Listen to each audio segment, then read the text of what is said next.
저만인가요?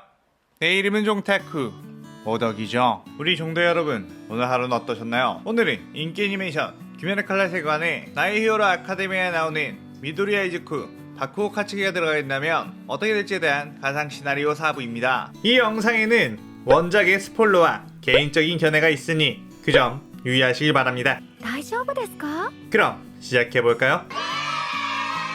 저번 영상에서는 데쿠와 바쿠고가 유곽 임무에서 상현육 다키유타로 상현호 교코를 퇴치하는 것까지 진행을 했었죠. 아직 데쿠 바쿠고 시나리오 1, 2, 3부를 보지 않으신 분들은 보고 오시는 게 이 영상을 이해하는데 훨씬 수월하니 보고 오시는 것 추천드리고요. 이 가상 시나리오 콘텐츠는 원작의 고증을 철저히 따지다가는 매끄러운 진행이 되지 않기 때문에 어느 정도의 설정 오류나 능력치 보정은 이해해 주셨으면 좋겠습니다. 그럼 바로 가상 시나리오 시작하겠습니다. 네즈코의 태양 극복 이후 전체적으로 혈기의 출몰이 엄청나게 줄어들었고 그것은 무잔이 최종 후면을 준비하는 것으로 유추해 볼 수 있었습니다. 그래서 귀살대 역시 최종 후면을 준비하기 위해 귀살대원들은 모두 수련에 열중하게 되었고 1년도의 날이 달아진 이들은 대장장의 마을로 가 수리를 하기도 했죠. 데쿠는 전집중 호흡을 사용한 원포홀을 30%로 유지하는 것을 계속 연습했고 바쿠고 역시 여러가지 기술을 연습을 했습니다. 후야시키 당주는 아무래도 지금 이렇게 상현들이 몇 안 남은 시점이야말로 무잔을 격파할 수 있는 기회라고 생각했고 오랫동안 시간을 끌어버리면 혈기들의 세력이 더욱 커질 것이기에 최대한 빠른 시일 내에 무잔을 불러들여야겠다는 생각을 했습니다. 그래서 우야시키 당주는 일부러 자신들의 위치를 노출시켰고 무잔은 하루빨리 태양을 극복하고 싶어 곧장 출격을 했죠. 우야시키 당주는 자신의 얼마 남지 않은 목숨을 활용해 조금이라도 승산을 높이려고 했고 무장이 찾아오자 홀로 자폭을 시전했습니다. 그리고 곁에 숨어있던 타마요도 자신의 오랜 복수심을 해소하기 위해 너프약을 무장에게 주입하며 계전을 알렸죠. 하지만 무장 역시 나름대로 계략을 짜왔고 모여있는 귀살대원들을 전부 무한성으로 불러들여 한꺼번에 말살시키려고 했습니다. 엄청나게 복잡하고 넓은 무한성 안에 들어가게 된 귀살대원들은 수많은 혈기들과 치열하게 싸우며 무장을 향해 달려갔고 특히 데쿠와 바쿠고는 엄청난 파괴력으로 혈기들을 족족 쓸어버리고 있었습니다. 그때 탄지로와 이노스케, 제니츠 카나오는 함께 다니고 있다가 상현사 한텐구와 마주치게 되었죠. 이노스케는 곧바로 뛰어가 이 녀석은 그리 강해 보이지 않는다며 목을 베어냈고 목이 베이자 이노스케는 으아하 나도 드디어 상현이라는 녀석을 잡았다 내가 최고다 하며 기뻐했는데 한텐구는 새로운 개초를 분열하며 베일 때마다 숫자가 늘어 4마리가 되었고 각자가 꽤나 강력한 공격력으로 이들을 공격했죠. 그들은 각자 한 개체씩 도맡아 상대를 하게 되었습니다. 그 시점 다른 곳에서는 새롭게 상현역으로 들어가게 된 카이가쿠가 일반 귀살대원들을 죽이며 즐거워하고 있었죠. 그때 어디선가 철퇴가 날아와 카이가쿠의 다리를 박살내버렸고 카이가쿠는 깜짝 놀라며 다른 곳으로 튀어나갔습니다. 카이가쿠가 그쪽을 보니 암주 교메이가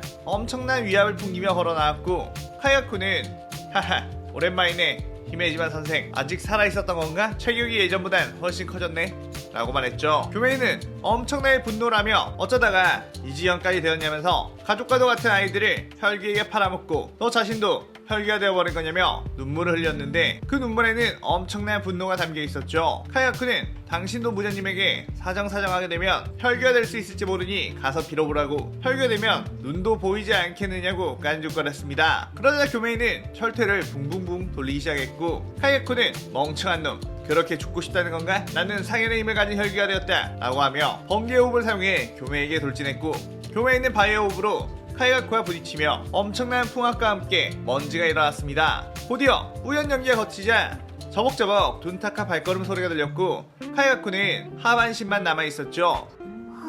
데쿠는 그때 혈기들을 열심히 퇴치하며 가던 도중 지금까지 만났던 혈기들과는 차원이 다른 위압감을 풍기는 상현일 코쿠시보를 발견했고 그 혈기는 이미 하준 무이치로와 게냐에게 엄청난 공격으로 치명상을 입힌 상태였습니다. 곧바로 원포홀 풀카울 30%의 힘으로 뛰어가 코쿠시보에게 공격을 날렸는데 코쿠시보는 순간적으로 반응을 하며 데쿠의 공격을 막아냈죠. 그 시점 바쿠고는 저 멀리서 충주 시노부와 연주 미치리가 한 혈기가 싸우고 있는 걸 봤고 그들이 밀리는 상황인 걸 보아 그쪽을 향해 날아갔습니다. 곳에는 상현이 도우마가 있었고 시노부와 미치리는 폐를 다쳐 호흡을 제대로 쓰지 못하고 있는 상태였죠. 도우마는 바쿠고를 보자 지금 한창 재밌게 미녀들과 즐기고 있는데 방해하지 말라며 얼음 헬기술을 바쿠고에게 날렸고 바쿠고는 그 얼음들을 폭파로 전부 날려버렸습니다. 그러자 도우마는 주변의 수많은 냉기 열정들을 흩날려뒀고 바쿠고가 자신 쪽으로 다가오도록 유도했죠. 그때 시노부는 지금 저 녀석의 주변에 눈에 보이지 않는 미세한 냉기 결정들이 있어서 들이마시면 폐가 얼어버리니까 조심하라고 소리쳤고, 연주 미치는 그 얘기를 듣고 아, 그래서 지금 내 폐가 이렇게 아픈 거구나 하며 놀랐습니다. 바쿠고는 그런 수가 나한테 통할 것 같으냐며 회전을 하며 양손으로 폭발을 사용하며 엄청난 회오리를 만들어버렸고, 도우마의 냉기 열정들을 전부 날려버렸습니다. 바쿠고는 구 빠르게 도우마에게 접근해 근접으로 폭파 공격을 먹였고, 근접전조차 강했던 바쿠고라 도우마는 상대하는데 꽤나 애를 먹었죠. 하지만 상현 2인 만큼 엄청난 재생력을 가진 도우마라 폭파 공격에는 쉽게 회복이 되었고, 바쿠고는 자신의 화력을 끌어올려 공격을 한다고 해도 이 녀석의 얼음으로 막는다면 위력이 급감해 몸 전체를 날려버릴 수 없을 거라는 생각이 들었습니다. 그리고 저번에 아카자를 상대할 때처럼 회복력 차이로 결국 다시 밀릴 수도 있게 된다는 생각을 했죠. 그렇다면 일단 도우마의 체력을 엄청나게 빼놓은 다음 여자 주들이 일륜도로 목을 베면 되겠다는 생각에 미치루와 시노부에게 그렇게 전했고, 합동 공격을 들어가려고 했습니다. 도우마는 저 녀석의 화력이 나를 윗도는 것은 사실이지만 나를 완벽하게 죽일 수 있는 방법이 없는 걸 알아챘고, 자신을 완벽하게 죽일 수 있는 방법이 없다는 걸 알아채고, 그렇다면 장기전으로 가버리면 되겠다는 생각, 그리고 여자 주들이 끼어들 수 있다는 생각에 그것을 막으려 얼음 분신 하나를 만들어 미치루야 시노부를 상대하도록 했습니다. 그리고 도우마는 바쿠고가 그 얼음 분신을 날려버리기 전에 막대한 혈기술을 날려 체력을 빼놓기 시작했죠. 바쿠고는 이렇게 자신의 계략이 간파당했다는 것에 열받았고, 여기서 이걸 쓰고 싶지 않았는데 어쩔 수 없나? 라는 말과 함께 주머니에서 어떤 유리병을 꺼냈고, 그 유리병과 함께 폭발을 도우마에게 날렸습니다. 그때 도우마는 이 정도쯤이야 라고 하며 얼음 혈기술로 벽을 만들어 막았는데, 그 벽이 순식간에 불타버리며 도우마의 부채와 팔을 날려버렸죠. 도우마는 깜짝 놀라며 폭파의 위력이 훨씬 강해졌나? 라고 생각하다가 자신의 몸을 보니 재생이 제대로 되지 않고 있었습니다. 당하고 있던 도우마의 눈앞에 순식간에 바쿠고가 다가왔고, 다시 한번 그 작은 유리병과 함께 폭발을 시전했고 도우마의 머리를 날려버렸죠. 그러자 도우마는 몸이 일륜도에 베인 것처럼 붕괴되기 시작했습니다. 이게 어떻게 된 일이지? 나는 저런 일반적인 폭파 공격에는 소멸되지 않을 텐데? 라고 생각하며 몸이 가루가 되었습니다. 바쿠고는 저번에 다키 유타로와의 싸움에서 네즈코의 폭혈이 혈기에 관한 것들을 전부 태워버리는 모습을 봤는데, 네즈코가 자신의 피를 매개로 폭발을 일으켰던 것을 응용해 네즈코의 피를 가져와 그 피와 자신의 폭파 능력을 함께 사용한다면 일륜도 없이도 혈기를 죽일 수 있지 않을까 생각을 했고, 최종 후면을 준비할 때 네즈코에게 수혈을 받아 포션으로 만들어 가지고 다녔던 것이었습니다. 시노부는 그런 바쿠고의 모습을 보고 그냥 다혈질에 그저 밀어붙이기만 하는 타입인 줄 알았더니 꽤나 신중하고 여러 공격 방식을 사용한다는 것에 천부적인 승부사라는 걸 느꼈습니다. 물론 미치루는 뭔가 대단한 걸 한 것 같긴 한데 뭘 해서 도마를 없애버린지는 모르는 상황이었죠. 그 시점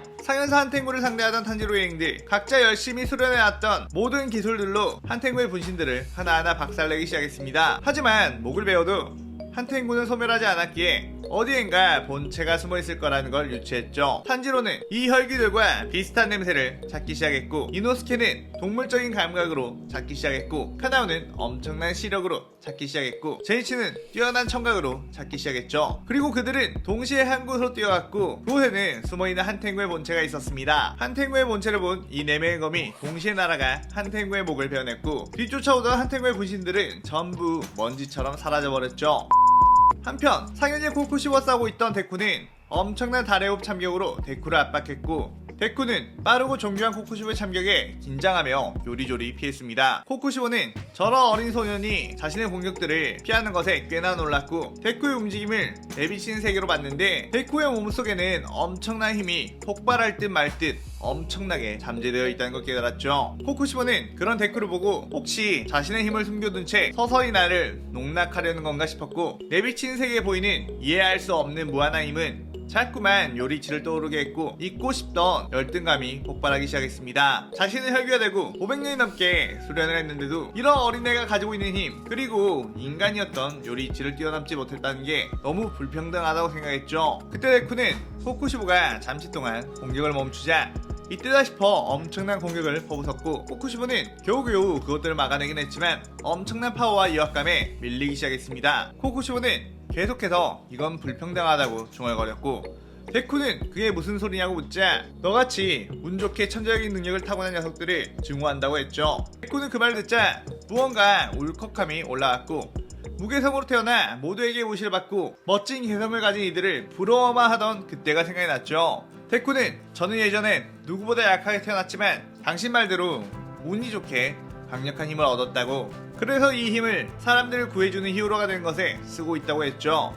그러면서 당신은 호흡의 검술을 쓰는 것을 보니 예전 귀살대였던 것 같은데 왜 혈기가 되어 무고한 사람들을 해치는 거냐며, 강한 힘을 얻어 사람들을 구하는 것이 아닌 사람들을 해치는 것에 쓰는 것은 용서할 수 없다는 말을 했고 빠르게 뛰어가 스매시를 날리려고 했습니다. 그 순간 코쿠시보는 데쿠에게서 엄청나게 강렬한 빛을 보게 되었고 요리이치의 젊은 시절에 그에게서도 이러한 빛을 느꼈던 것 같은 느낌이 들었죠. 자신이 요리이치를 미워하고 요리이치가 되고 싶었던 건 단순히 엄청난 검술 실력이 아닌 그런 빛을 내고 싶었던 것이었고, 혈기가 된 후 아무리 그 빛을 찾아보려고 했지만 마음속에는 어두운 공허함만이 가득했었는데 이제 와서 데쿠의 말을 들어보니 다른 인간을 돕는 따뜻한 마음이 그러한 빛을 만들어내는 거라는 걸 깨닫게 되었습니다. 자신은 이제 더 이상 이런 공허함을 느끼고 싶지 않았고 요리이치와 같은 빛을 내는 이 소년에게 최후를 맞이하는 게 좋겠다는 생각을 하며 방어를 하지 않았죠. 그렇게 데쿠의 강력한 스매시에 맞고 소멸하게 되는 코쿠시보. 데쿠는 어쩐지 코쿠시보에게서 동정심이 일어났지만 그 마음을 잠시 접어두고 무잔에게로 달려나갔습니다. 무잔은 이미 수많은 주들과 싸우고 있었고 주들은 강력한 무잔의 힘에 많은 부상을 입고 있었습니다. 수많은 촉수들이 날아와 지쳐있는 주들에게 쏟아지는 그때 엄청난 폭파의 힘이 그 촉수들을 날려버렸고 데쿠는 무잔의 품 쪽으로 들어가 스매시로 몸을 타격했죠. 무잔은 믿고 있던 상현의 혈기들이 모두 격파된 것을 알게 되었고 지금 검사가 아닌 이 둘의 힘은 너무나도 위험하다는 걸 알았습니다. 무잔은 이들의 시선을 돌리기 위해 일단 닫혀있는 주들에게 자신의 피를 뿌려 혈귀화를 시키려고 광범위하게 피를 뿌려댔고 바쿠오는 저건 분명 어떤 더러운 수라는 걸 직감해 네즈코의 피를 담은 포션을 깨 무잔의 피를 전부 중화시켜버렸습니다. 그리고 그 순간 무한성이 엄청나게 움직이며 모두를 무한성 밖으로 빼내버렸는데 유시로가 타마요의 혈기술을 장악해 무잔을 바깥으로 내보낸 것이었죠. 이때다 싶어 바쿠고와 데쿠는 무잔이 다른 주들을 공격하지 못하도록 계속해서 접근해 싸웠고 무잔은 타마요의 너프약과 앞서 주들과 싸웠던 탓에 체력이 많이 떨어져 제 실력을 내지 못했죠. 특히나 바쿠고의 폭혈과 데쿠의 스매시 공격에는 재생조차 잘 되지 않았고 이대로라면 필시 해가 뜨게 되어 자신이 죽을 거라는 걸 알았습니다. 무자는 이건 빤스런이 답이라는 걸 깨달아 등을 돌리고 뛰었고 데쿠는 자신의 빠른 스피드로 따라잡으려고 하는 찰나 몰래 데쿠의 허벅지를 공격해 기동력을 잃게 해버렸습니다. 데쿠는 무잔을 쫓아가야 한다는 간절한 생각을 했고 그러자 갑자기 팔에서 수많은 검은 채찍들이 튀어나오며 무잔에게 날아갔고 무잔은 그 채찍들에 온몸이 사로잡혔죠. 이게 무슨? 이라고 생각할 틈도 없이 채찍은 무잔을 데쿠 쪽으로 엄청난 속도로 끌어당겼고 데쿠는 길을 모아 원폴 스매시를, 바쿠오는 최대 출력의 폭혈을 준비한 뒤 가까이 끌어당겼을 때 동시에 퍼부었습니다. 무잔은 엄청난 파괴력의 공격에 온몸의 세포가 타들어가 버렸고 그대로 소멸하게 되었죠. 무잔의 소멸에 모두가 기뻐하며 데쿠와 바쿠오에게 너네는 이 세상을 구한 영웅들이라며 정말 감사하다고 말했습니다. 데쿠는 환한 웃음을 보이며 눈가에 눈물이 그렁그렁해졌고 바쿠오는 뜨거운 마음을 억지로 억누르며 이 정도는 앞으로 넘버원 히어로가 될 사람으로서 당연한 거다 라고 했죠. 그 순간 데쿠와 바쿠오의 몸이 두둥실 떠오르더니 어디론가 빨려 들어가게 되었고 정신을 차려보니 눈앞에는 쇼토와 엔데버가 있었습니다. 쇼토는 자신이 맡은 빌런을 잡은 뒤 데쿠와 바쿠오가 갔던 쪽으로 뛰어와 봤는데 어떤 빌런 한 명만 있고 데쿠와 바쿠오가 사라져버렸다는 걸 알고 그 빌런과 싸우기 시작했습니다. 곧이어 엔데버가 지원을 와 그 빌런을 제압을 했죠. 그러자 소용돌이와 함께 사라졌던 데쿠와 바쿠오가 튀어나왔던 것입니다. 그들이 귀칼 세간에 있었던 시간은 현실에서 몇 분 되지 않았었고 데쿠와 바쿠오는 그저 얼떨떨해하며 임무를 마치고 돌아갔습니다. 그렇게 둘은 평생 잊을 수 없는 둘만의 추억을 간직하게 된 채 이 시나리오가 끝나게 됩니다.